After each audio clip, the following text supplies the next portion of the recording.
I'm Debbie Liu. I'm the Executive Director of ESIG, and I want to welcome everyone to an ESIG webinar. So for those of you who are not familiar with ESIG, we are a membership-based nonprofit organization.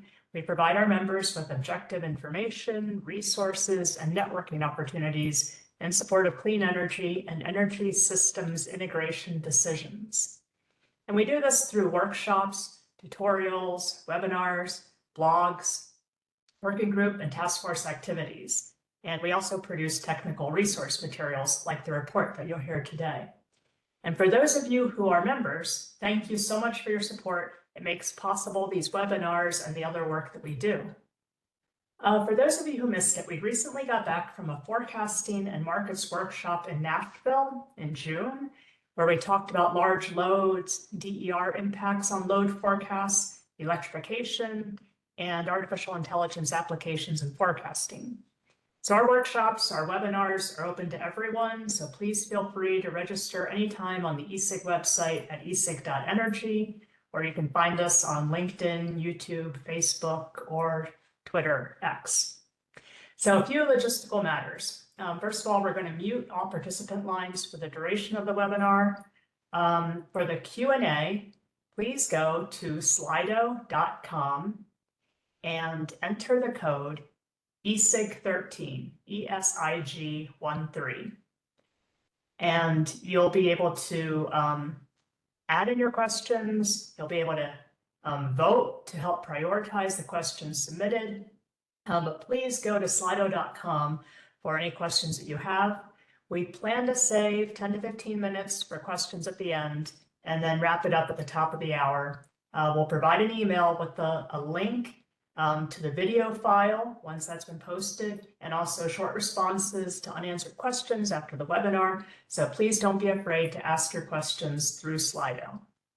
Now today, we're really lucky. We're going to hear from Dr. Julieta Giraldez. She's a longtime colleague and friend of mine from the days when we both worked at NREL on grid integration issues. Julieta has gone on since her work at NREL to conduct a well-known Kabbalah study for the California PUC that examined impacts of electrification on the distribution system in California. And now she is the Director of Integrated Grid Planning at EPE, where she works on optimized planning and operation of generation, transmission, distribution, and DERs. So, as you may know, for a couple of decades, we had flat load growth in the US as energy efficiency improved and offset growth in demand. But last year, demand grew 3% in the US. And we've got regions like Virginia, Texas that are growing really quickly. And while data centers are the hot topic today, we are also anticipating load growth in electric vehicle charging and heat pumps and other end uses. And because these end uses may be weather sensitive, we need to think about climate change and extreme weather impacts on load forecasting. And it's not just loads that we need to think about. We need to think about the impacts of rooftop solar, behind the meter batteries, and how we consider those in planning. And then there are other complications as distribution planning is getting increasingly complex and requires more granular load forecasts. So ESIG had a task force on load and DER forecasting over the last year or two, and Julieta was the chair of this task force. And she's going to tell us today what the task force learned. So I'm going to turn it over to Julieta. Thank you, Debbie. So as Debbie said, Julieta Giraldez, Director of Integrated Planning at EPE, and I have had the privilege to lead the long-term load and DR forecasting task force for the past year and a half. The need to create this group really came out of the 2023 long-term load forecasting workshop we had in Denver, if some of you remember. And it became apparent that demand forecasting is becoming more and more complex, and that there was a need to identify the use cases, the state of the art around this topic. That is really a key step in many grid planning steps and decision making today. But it hadn't necessarily been addressed or had a view on its own, always sort of part of an input to studies, a critical input, but not necessarily a global view. So we formed this task force. I do want to take a moment to thank the task force members for their engagement and contribution. It is really a daunting task to summarize the conversations of such a brain trust.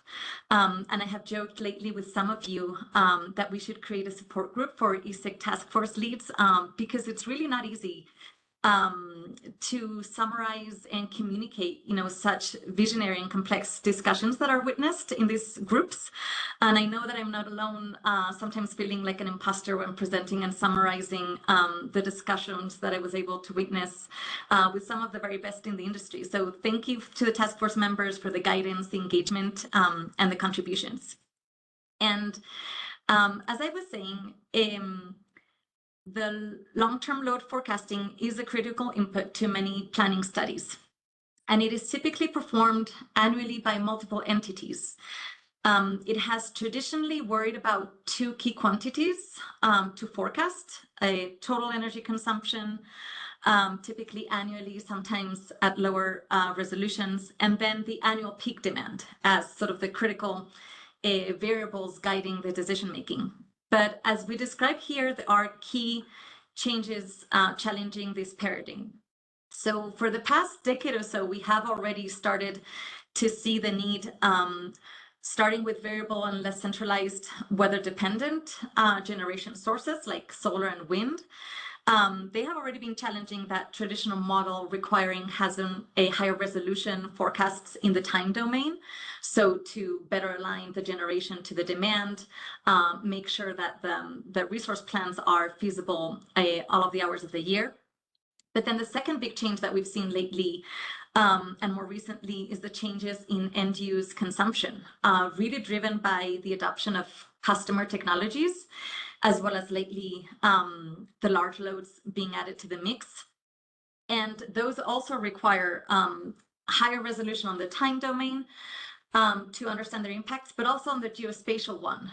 So where and when matters more than it used to, and increases the complexity of the forecasting exercise. So what is the state of the art that we've been able to summarize in load and DR forecasting? We have proposed these 3 steps as a good start. So the first one is, like we've always done, forecasting that base load using weather and other variables, which we describe in more detail later and in the report.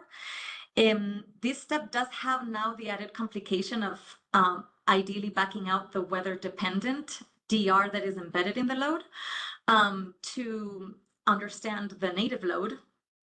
So the load-only portion for the extrapolation step. Sometimes this is still missed, and there are DRs embedded there with a load growth assumptions. So that's the first step. And then the second and third steps are what forecasters, fancy terms, they call exogenous factors, which they really refer to adding the factors, the outside factors that are not due to native load and weather, included in that first step, which are now many and more complex. So we have the second step that looks at adjusting the base load with known new customer loads at the distribution and transmission levels now. And then the third step is to account for all of the other factors like DERs and new customer adoption of technologies that affect the quantity and shape of that electricity consumption. And by going through this step, we layer all of the impacts and then understand the load. I did want to mention that these steps can be, a key aspect for now doing forecast is looking at different scenarios. So doing these steps, changing some of the assumptions, some of the variables. And this is really important to understand sort of the bookend of possible futures that whatever decision making, whether it's resource infrastructure programs, need to be looking at, and it helps in dealing with the uncertainty in that load. So in this figure, we can appreciate visually what I mean, but the steps 2 and 3 that are now adding complexity. So the challenge in load and DR forecasting is now how to best go from that base load and the traditional sort of extrapolation towards the net load. which accounts for many extra models and many extra steps now to ultimately determine that future energy consumption. And a big challenge is that every one of these boxes now, from base load to net load, they require a model on itself with data requirements, assumptions, modeling steps, so increased complexity. But they also create greater uncertainty, and that's sort of a perception of a lot of the users of the forecasts. Is my forecast of solar or EV good enough that I can use it? Or I'd rather not include it because it's too uncertain, and especially at lower grid resolution levels, that is still an issue. And that is the reality where we are at many times. So entities and departments within the same organizations might find themselves at different levels of implementing these steps. And we'll talk a little bit more about that. I think this is a good segue to this slide, which introduces what are demand forecasts used for and at what grid resolution level are they produced. And the answer is many.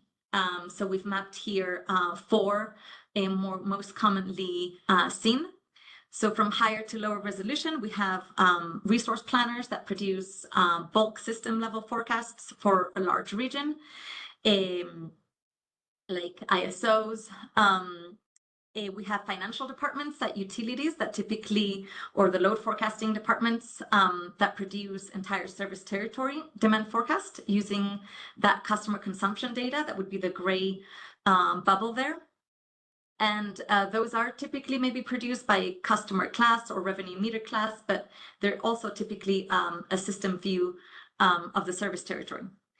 And then we have the forecasts produced at different points of the grid infrastructure, like transmission nodes for transmission planning, and then the lowest one being distribution at distribution substation, feeder, or even below for some of the use cases. And we'll talk a little bit more towards the end about the implications of these different forecasts and the different forecast needs at the different resolution levels. But as I was saying, the three steps that I mentioned earlier, they can be applied at those multiple grid resolution levels. And they are typically driven by the historical measured data. So what's the starting point of the data that the forecasters have to create that base load model? So it's shown in the table there. It can be load zone. It can be aggregating the customer level, or it can be using direct measurements from the grid, like SCADA. And now increasingly the use of AMI hourly data, although that is still not the most common that we've seen. So as I was saying, the different methods can be applied to extrapolate load from very simple models of a time extrapolation, so taking the previous years to extrapolate the peak load, for example, to more complex ones like econometric or machine learning, or even mix of econometric with end use. And the report has an entire section on this and especially provides good references for those. And again, various levels of sophistication are found from distribution utilities that have extremely simple or no models for extrapolation of load to fairly complex models used by load forecasting departments or ISOs using weather and other data sets to derive those relationships to create more formal forecasting models for that base load. Then when more formal modeling is performed, as I was saying, one of the key inputs to extrapolate load that is used is weather. And weather normalization is a very common step performed by forecasters, and it involves, in simple terms, performance statistics on the weather to determine either average or a more extreme representative weather to use then in the load to weather model. So whatever model we're using to forecast that load. And that is intended to basically normalize all of the changes in weather, so that whatever happens in the past year might not be representative really of the future. Weather normalization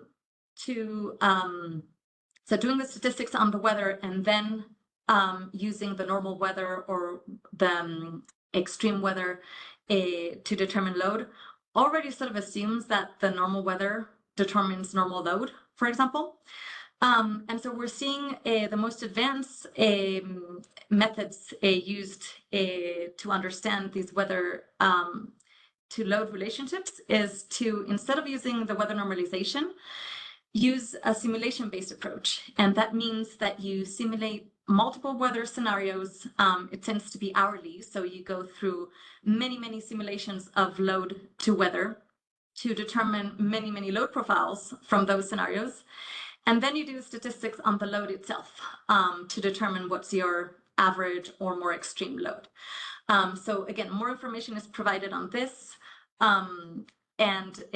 As I was saying, many entities are at different levels of sophistication in implementing this, from still most commonly the distribution utilities. Some of them don't even do weather normalization. If they do it, they would do the method on the left, to more advanced departments or ISOs that are really looking at the hourly simulation-based, where you can understand and derive the load, and then from there determine the quantities that you might be interested in. The report also talks about how to think about including weather that we haven't seen yet, so more extreme weather events or effects of climate change. I'm going to go very quickly through this, but you can find more details in the report. But basically, forecasters are thinking about how to expand the weather data sets, not just using historical ones, but maybe using synthetic ones that can represent those more extreme weather events. And the big challenge there is in developing these load to weather models that are reliable enough around the extremes. So one can understand already that those extreme events don't happen often, and we have very little data already to build the models. And so it is sort of becoming apparent that we might need some more sophisticated modeling work to understand how load behaves in the extremes versus the more average or normal data sets that we have to create these models. So moving on to the other steps. So from base load, now adjusting it to account for outside factors. One of the most common one used is to use the data that directly comes from customers, so known new customer loads. It is a key source of load growth data used primarily by the distribution planners, so the planners of the infrastructure for substations and feeders. Sometimes it's the only source of data used by distribution planners. And from what we've seen, there's no real forecasting model for this. It is taking directly the known capacity requested by the new load, and it is used locally at the substation or feeder level to adjust that base load. This known new customer load data is not typically included in any higher up forecast, in any system level forecast. But as I was saying, it is the main source of load growth, and it is actually the main, from the utilities that have published their data, it is the main source of data triggering most of the infrastructure projects right now. But there is sort of a lack of understanding on how to reconcile this data with the growth represented in the system level data forecasts. So what typically happens, we have here an example, is that the load forecasting department, or taking from an ISO, they would produce an annual load growth. But the distribution planners will use first the known new customer load data at the substation or feeder level. And then if it is less than that annual growth, they will allocate the difference. But most commonly, it is not. The known loads are greater than the economic growth or system level growth.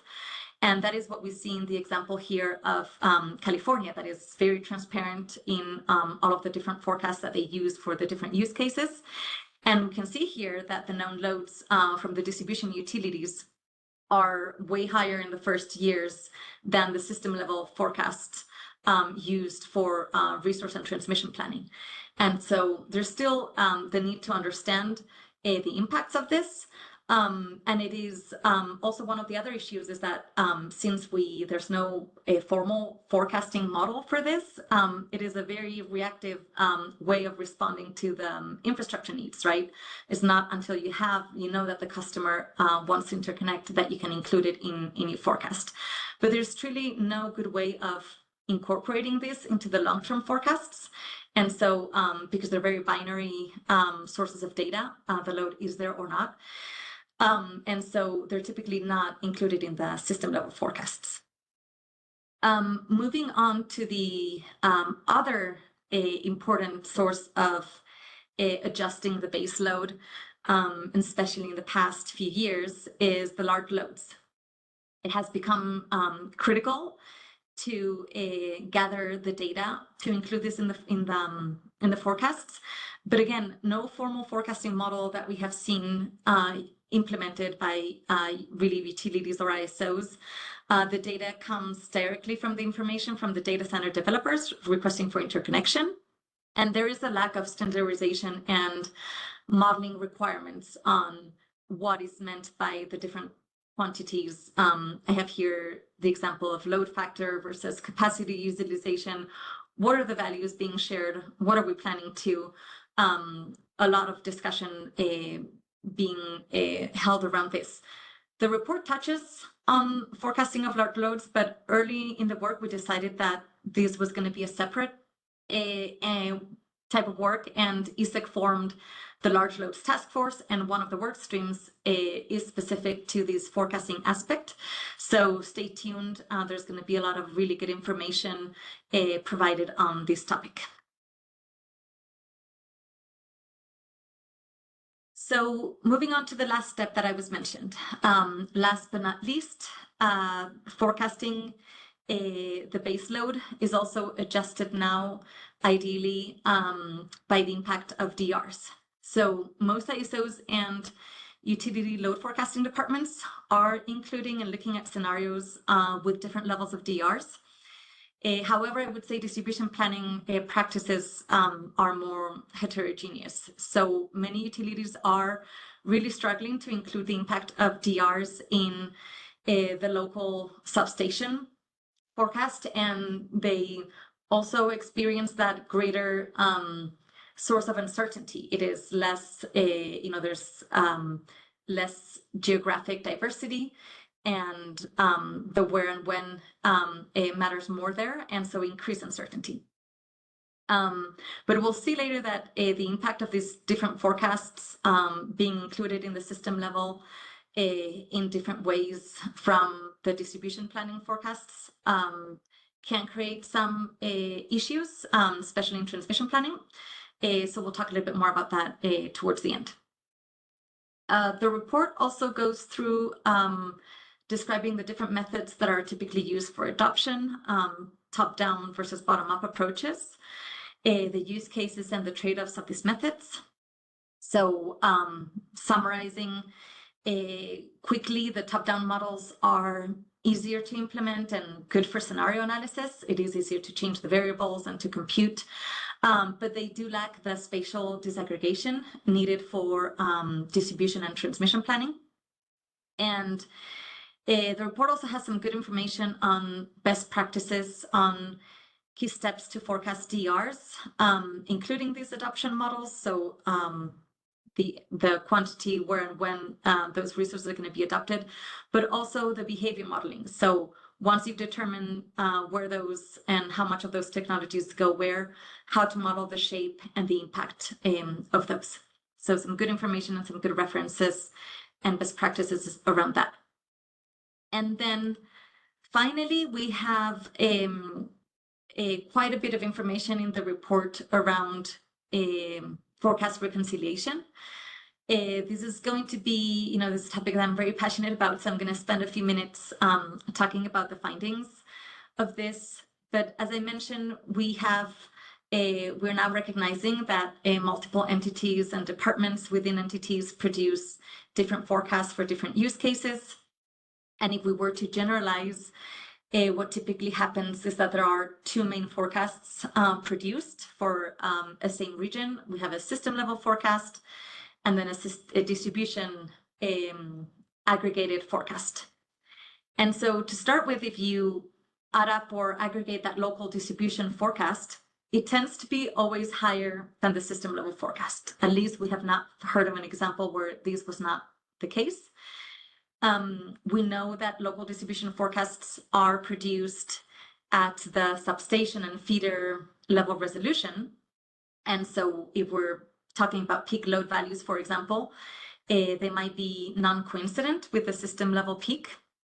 But even if we're just for those coincident versus non-coincident, the aggregate of distribution level forecasts tends to be higher than the system level forecast. And other important questions to understand and compare different forecasts is basically understanding the 3 steps that we outlined today. What is and what is not included in the forecasts. And I would say that the fact that the forecasts are different even of itself might not be the most important issue, because there might be reasons for it, right? So as I was saying, when you're planning for a smaller resolution grid infrastructure, like a local substation or a feeder, there's less geographic diversity, less customers connected to it, more uncertainty as to when and where the load and DR is going to show up. And planners tend to justify more conservative assumptions. But I would say that even stepping aside from that issue, again, that we might understand why those forecasts or the assumptions are different, I would think that the real issue that we see today is in the way these 2 forecasts are being used, and the greatest impacts are in the way loads are allocated to transmission planning. So transmission planning uses typically the distribution forecast to allocate the system level forecast. So they might get, the forecast from an ISO or a load forecasting department, and it needs to be disaggregated to those transmission nodes. And what they use to do that is the numbers, the allocation numbers or distribution factors from the distribution forecast. And that's probably the source of largest concern and largest error that we've heard. An example of this might be that a system level forecast includes the base load growth. It's maybe adjusted for solar and adjusted for EVs. But then the distribution forecast only forecasts base load and EVs and does not include solar. That means that the solar in the system level forecast is going to be allocated to transmission nodes based only on where the load growth is happening and not necessarily where the concentrations of solar might be happening. And this is causing large errors in the transmission forecasts being used today. We've heard examples of misalignments in the 200 megawatt range at a given transmission substation, precisely because of that. In that example, it was a solar misallocation issue. So the system level forecast had solar, and it was disaggregated in a way that was not feasible from what the distribution level forecast showed. So the bottom line here is that we do need to think and understand, one, why the forecasts are different, but more importantly, what are the impacts of them being different and the way they're used. And especially for that middle layer that we show here at the transmission level, that is using information from both, and it can be causing a big misallocation under and over predicting, and especially from that need to better disaggregate the the DRs and the load pockets, whether it's load growth or whether it's solar, to account for that disaggregation step that is used in transmission. And I think this is my last slide, so I've gone pretty fast, so we'll have hopefully time for a pretty long discussion. I do have one more slide. So enhanced areas of coordination. The report has some good information on mapping, all of the actors involved in the annual forecasting exercises. So not just the ISOs, the utilities that I mentioned, but states, the US DOE, the data sets, the vendors, and this mapping is also done for areas without a market, so for vertically integrated utilities. But again, I think the important thing is that enhanced data sharing from the inputs, assumptions, and data is important in this regional planning. And then understanding what are the drivers and how these forecasts are being used. So to summarize, the key takeaways that we discuss in the report, it will emphasize that need for higher resolution in the time domain, but also in the geospatial granularity. And both are important, but I think that geospatial granularity is really becoming apparent and needed to resolve some of these issues between top-down and bottom-up or system-level and distribution forecasts. As I mentioned, we talk about incorporating future weather data sets, weather that we might have not experienced yet. It is complex, but we provide some good references and best practices there. And then, as I was saying, the need for coordination and reconciliation. Still many questions remains on, what forecasts use this source of known new customer loads versus the economic growth. And then are we double counting is another sort of concern that we have heard with these known new loads, but also with transportation electrification that must be carefully looked at when using these data sets for different forecasts.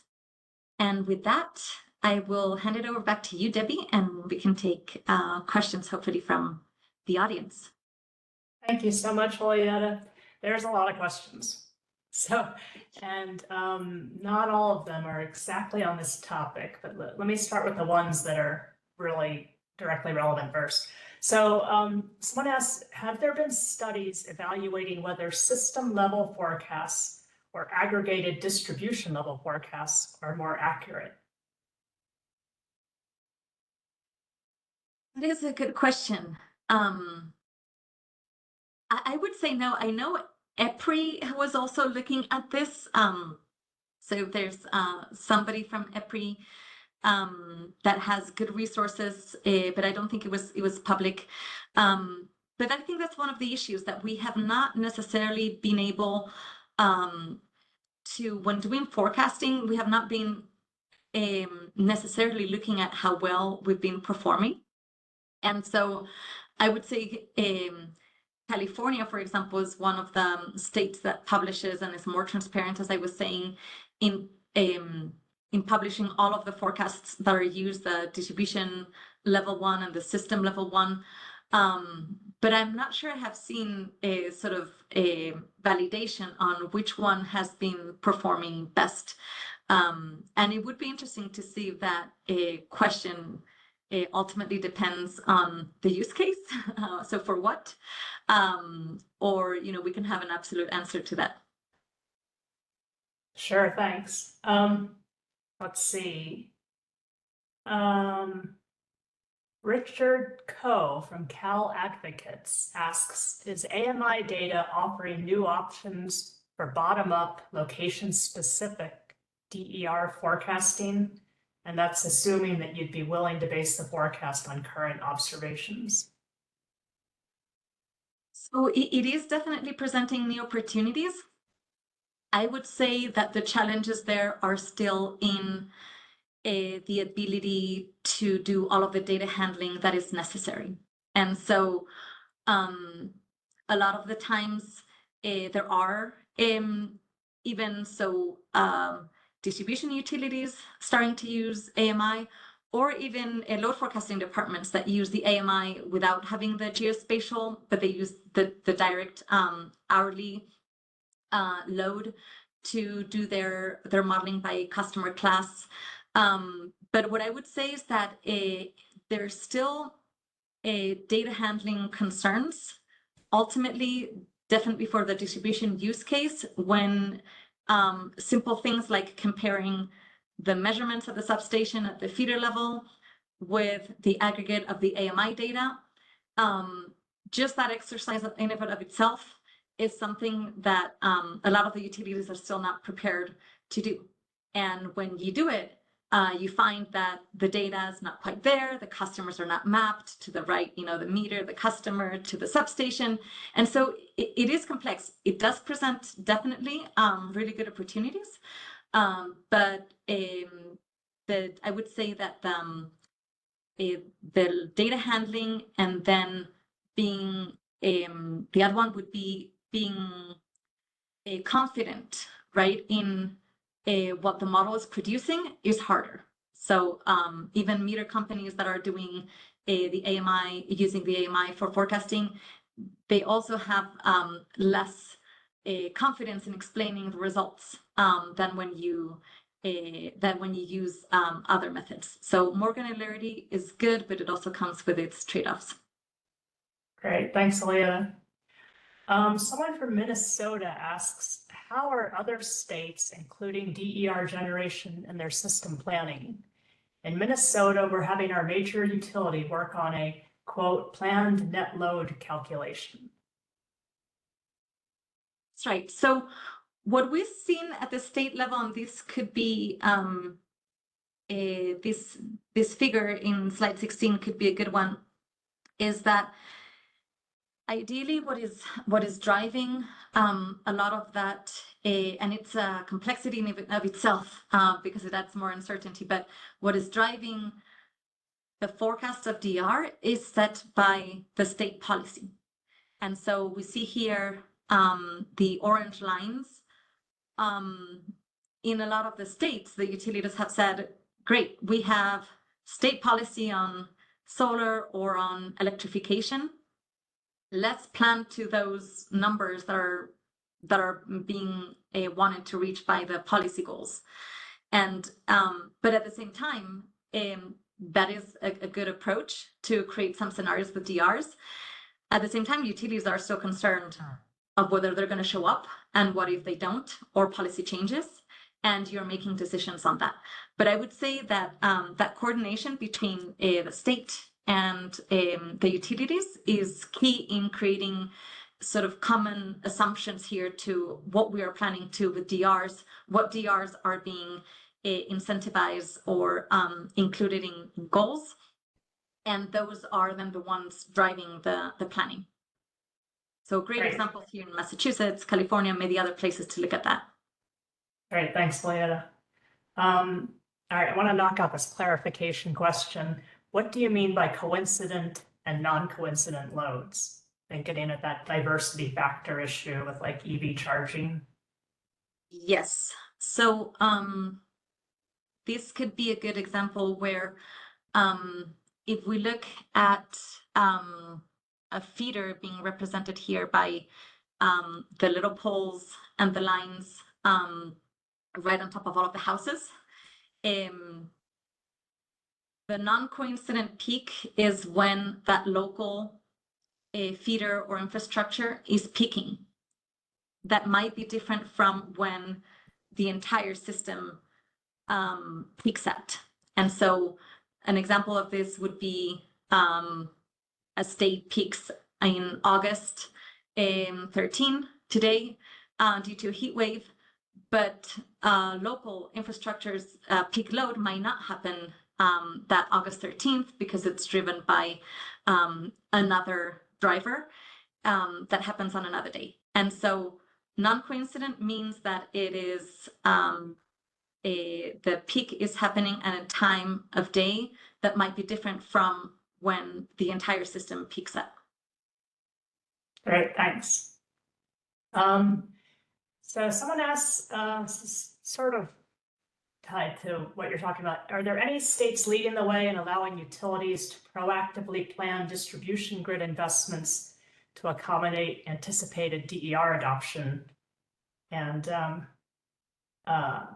if you'd like to answer that, I can also give a plug. We're going to have a presentation on this from Eversource from Massachusetts at the fall workshop in October. But I don't know if you want to address that at all. I was going to say it's not necessarily something that we've talked about in the load NDR forecasting, but I can provide some guidance. And then Debbie, if you have also something to say, that would be great. But New York has definitely opened a docket on proactive investments. Massachusetts is a great example also of proactive planning to state goals.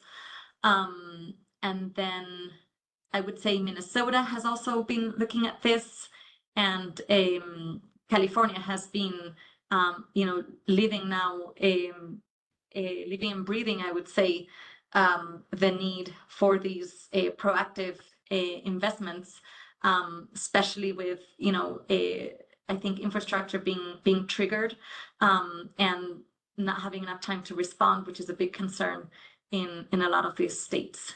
Debbie, do you have any other good examples?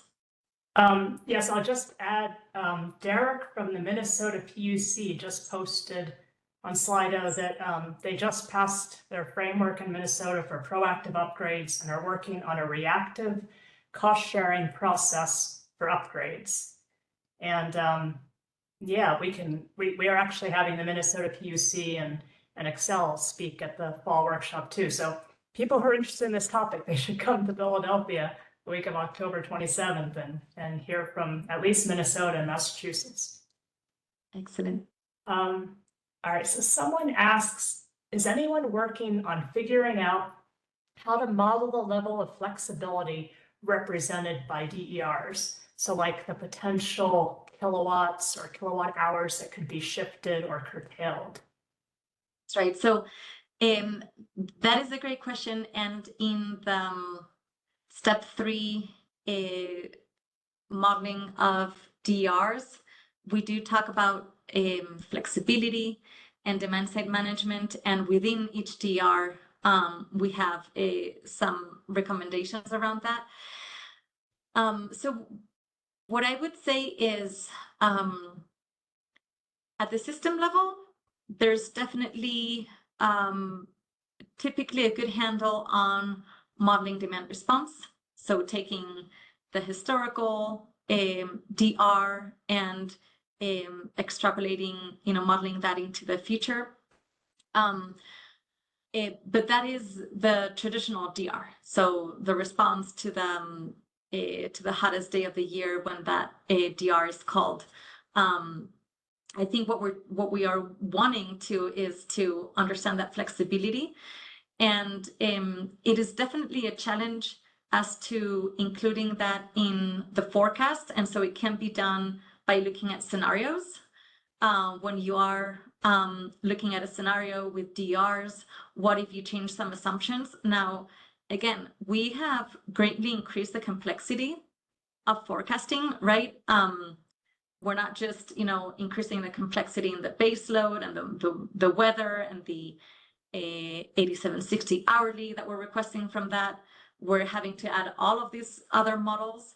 And then from all of these other models, we're wanting to change the assumptions. And so it is possible, and that's how, it is being done, but it is definitely a challenge. What I would say is that the most commonly step that is also being looked at for flexibility is afterwards, right? So you use a forecast for a scenario, whether it's infrastructure or resource planning, and then you look at flexibility as a solution, like an unwired alternative, for example, or can you design incentives for that?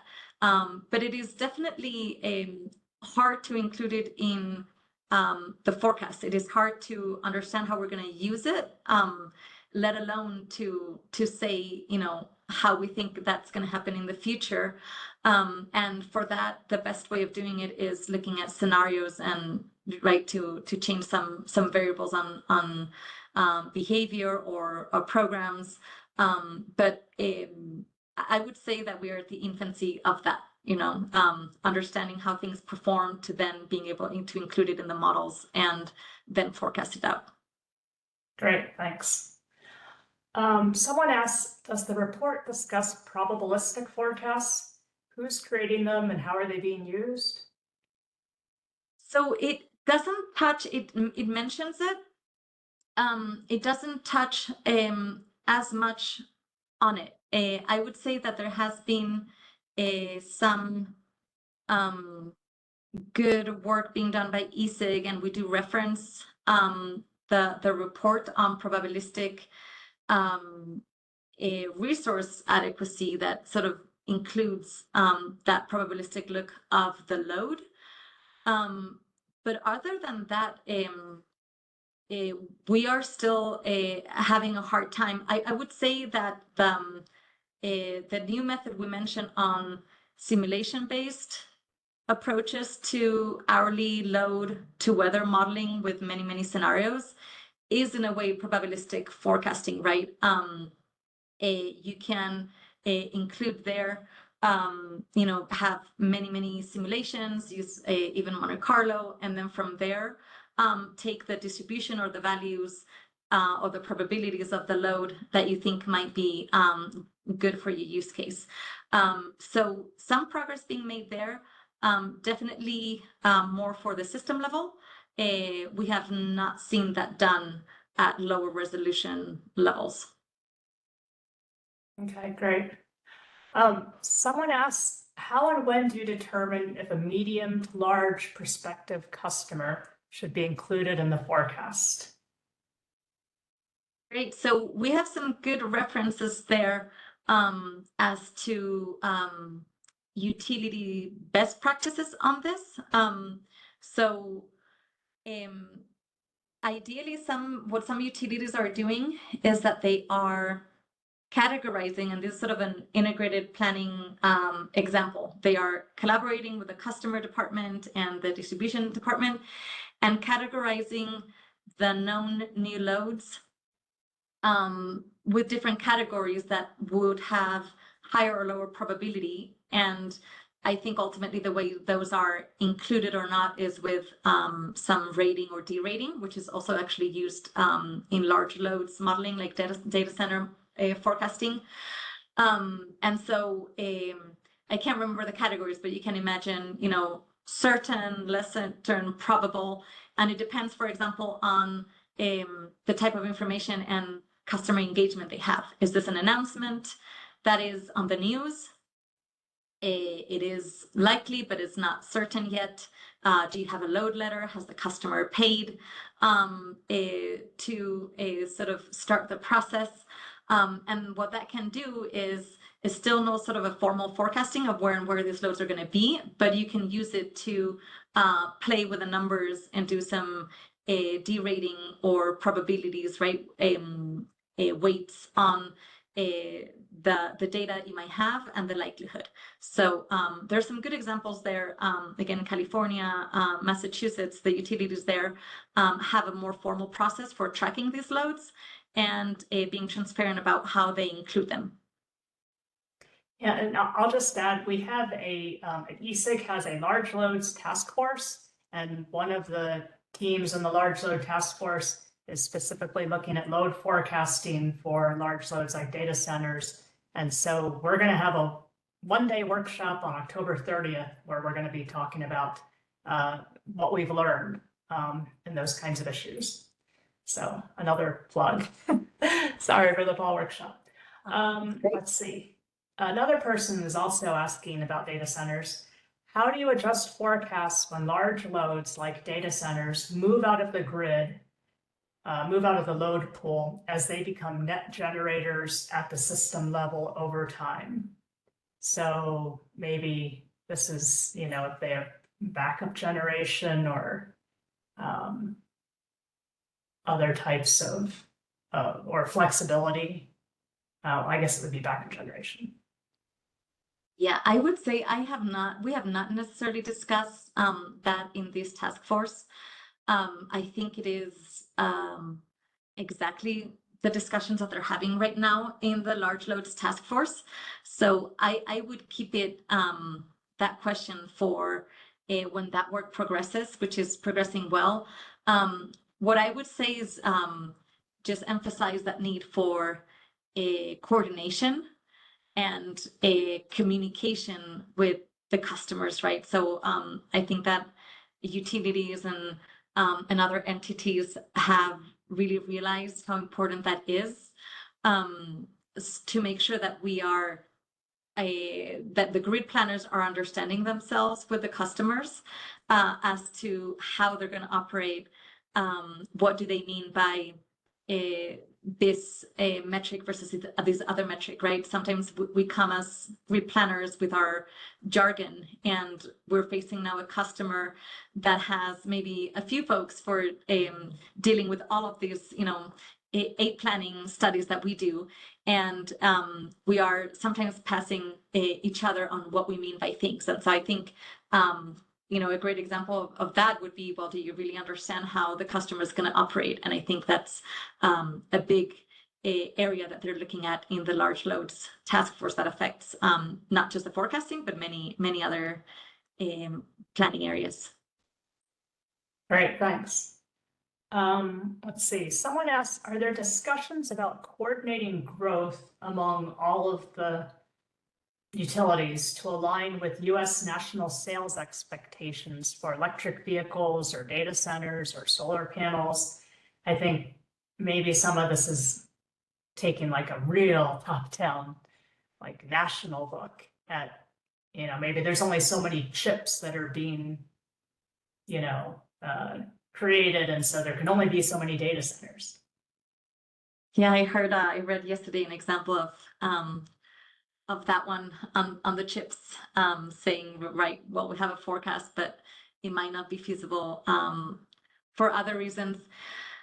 I would say there, the DOE has definitely been doing really good work at looking at those higher level questions. They do that higher level regional modeling too. So I know there were some good studies by folks that were in the task force from national laboratories looking at multiple state electrification impacts and corridors. And so I would say that there is some now. There's probably a need to incorporate that more into I would say the annual exercises that happen, right? So that these things don't stay sort of as studies, but what is really the data sharing or the key assumptions or high level questions that we should be looking at that are impacting what the forecasters include in their models. But it's a great question, and a harder one to even harder one to answer, right? When you're involving multiple states, multiple entities. But it is true that it reflects better, I think, the way some of this load growth is happening. So you were mentioning, right, OEMs or other customers that are looking at the entire footprint, and they're wanting to know where in the entire country they should be. They have more chances of interconnecting faster. So it is, I would say, something that we should keep in mind, the way the load growth is happening versus our sometimes very sort of siloed way of thinking about the area that we have to plan and all of the data that I have only there when it's really being affected by decisions made in other places. Mm-hmm. Thanks. Yeah. And definitely a good role for a national organization like DOE. Kiara Reardon asks, where in the modeling should we look for inputs around electricity pricing and its impact on DER implementation? So yeah, right. maybe like time of use rates or something like that. Yes. So we do have a little bit of that. The reality is that we mentioned it many times in the task force, but again, I think it is one of these things that is acknowledged as important, but ends up being deprioritized by the complexity of all of the other things that need to happen to put these forecasts together. But I think it is a great question. In general, pricing rates and DR incentives, how are they going to affect, the adoption and the forecast? And again, the more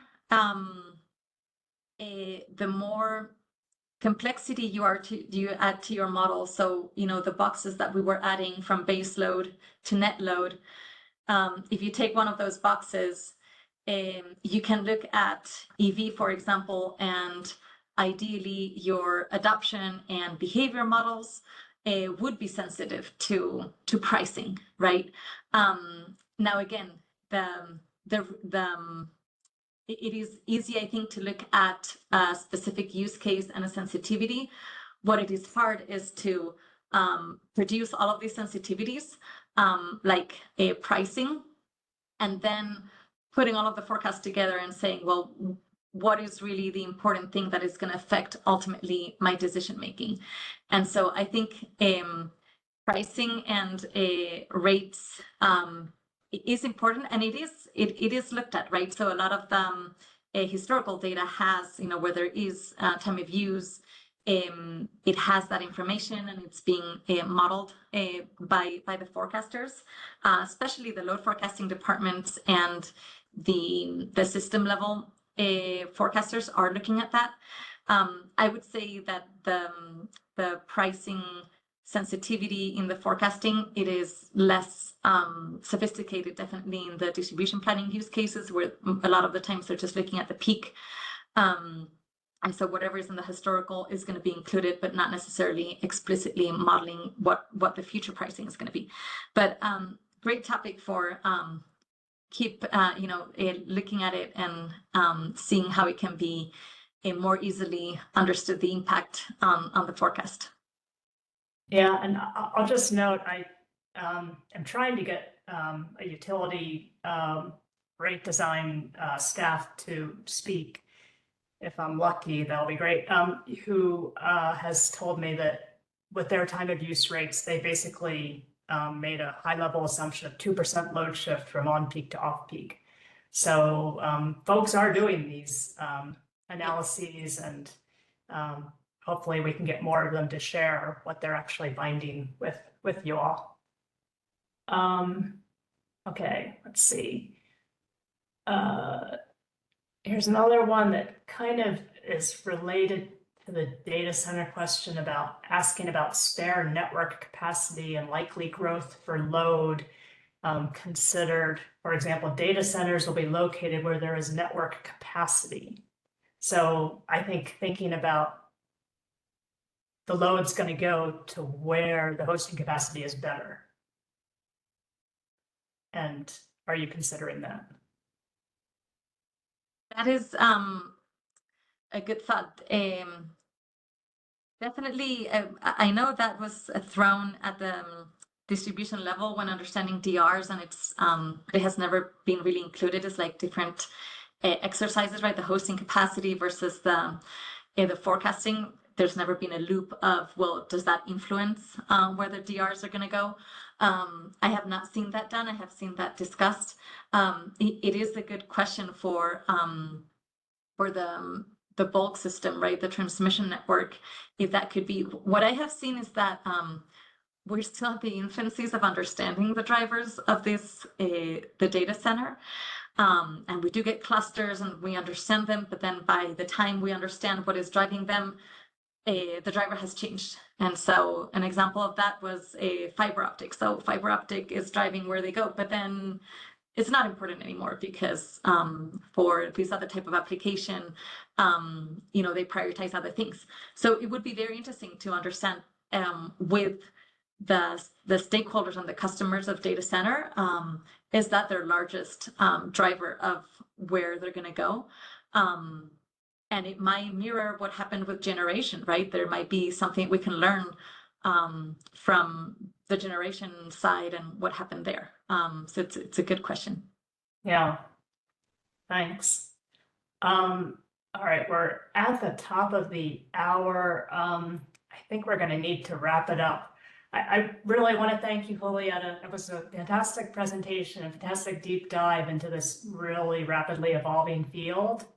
As I mentioned earlier, we're going to send an email to all the participants. Once we post the video file, we'll answer the questions we didn't get to and get those posted. And we really appreciate your engagement. We look forward to seeing everyone again soon. Our next webinar is September 23rd on grid forming inverter models. And again, we're having an October fall workshop the week of October 27th, including a large load workshop on October 30th that will talk about load forecasting for large loads specifically. And again, all of our webinars meetings can be found at esig.energy. And Julieta, thank you again for a really timely, informative webinar. And thanks to all the participants for your interest. And we look forward to seeing you again in the near future. Thanks. Thank you, Debbie, and thank you, ESIG.